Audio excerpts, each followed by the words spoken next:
Should President Donald Trump be held accountable when one of his supporters does something crazy like sending pipe bombs to a major media outlet and several prominent Democrats? I'm Nathan Seelove, and this is Factually Biased.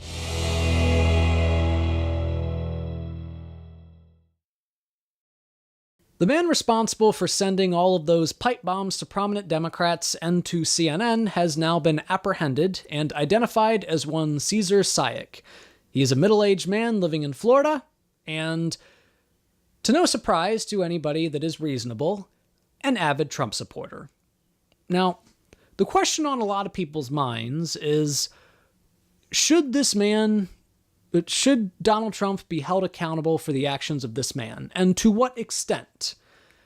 And to answer that question, I want to take a step back for just a second and look at some of the methods that Donald Trump has endorsed in the past.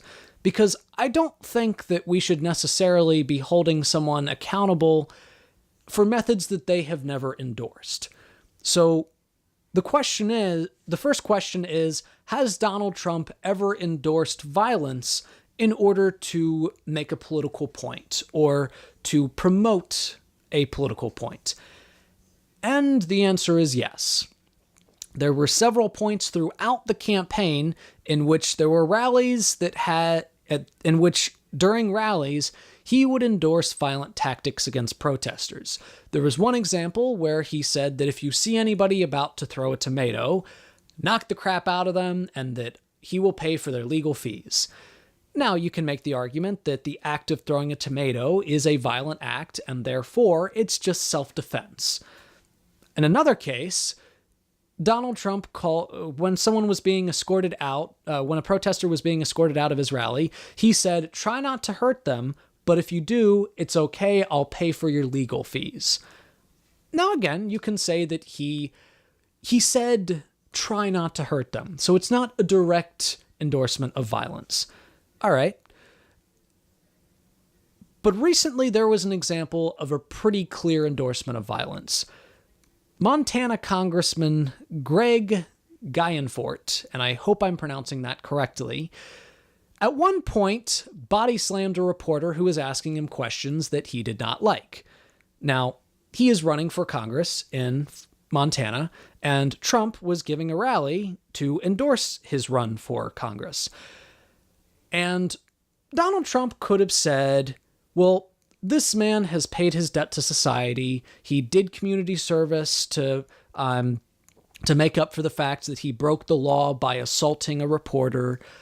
But because he is still trying to promote my own legislative agenda, I'm still going to endorse him.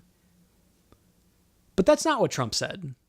Instead, Trump said that anyone that body slams a reporter is my kind of guy.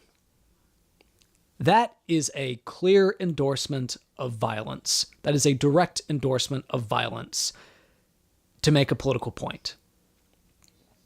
Now, another thing that I would like to talk about is Trump's insistence of referring to the press as the enemy of the people. Now, there are a lot of legitimate criticisms to lob at major media outlets. And if Donald Trump was trying to start a conversation about some of those criticisms, I'd be all for that. But enemy of the people is an ad hominem attack on the entire news outlet that does not address specific legitimate concerns that he has at the methods that they use in order to report the news. That is not what is happening. Enemy of the people basically casts the opposition to the mainstream media as being a person's patriotic duty. Now, that is dangerous. And that, I think, is one of the places where when we come to answer the question, should Donald Trump be held responsible to sending a pipe bomb to CNN, that is one of the most important points to bring up. So my final answer to that question, though, is no, not directly. I do not directly hold Donald Trump responsible for the actions of Caesar Sayek. Sayek had his own agency.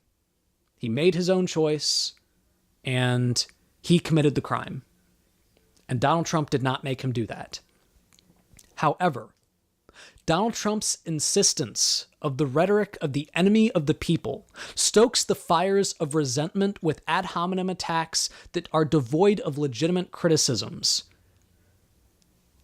And people hear that. He has a very passionate group of supporters. He has a lot of power, not just direct power. He has a lot of power to sway public opinion. He has supporters that listen to him and that take what he says seriously. And with that power comes a certain amount of danger, because if you are referring to the press as the enemy of the people and you are endorsing violence against a reporter, people hear that. So he is not responsible for this specific action, but he is responsible for stoking the fires of resentment.